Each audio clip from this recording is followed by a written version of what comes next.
So, one thing I've been doing recently is I've been studying um, Hebrews 12, right? Chapter 12. And in Hebrews chapter 12, it's impacted with so much stuff. But one thing that really stood out for me is distractions, right?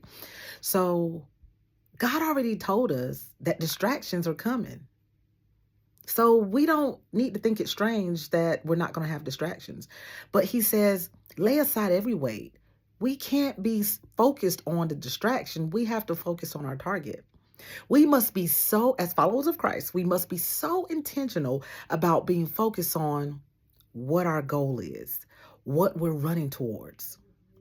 We have to run our race with patience.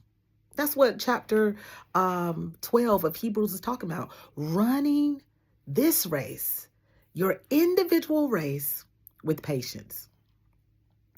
That doesn't mean that distractions won't come, because distractions are going to always be there. But you don't have to be, um, we have to be also intentional about not to focus on the distractions.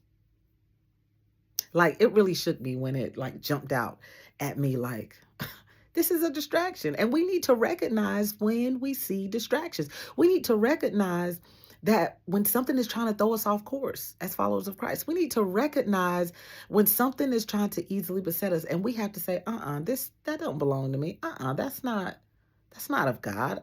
No, we're not going to allow this distraction to frustrate me so, or allow that distraction to get to you so where it consumes you.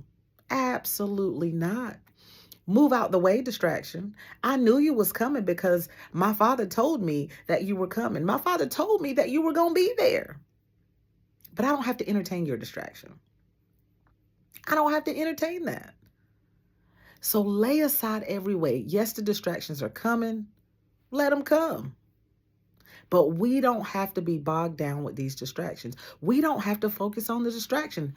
Magnify and focus on God.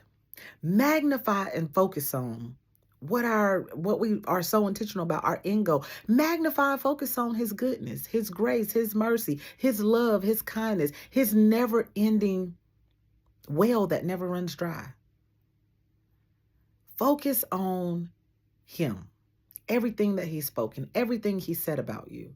Focus on his word. Trust me, it'll keep you in perfect peace.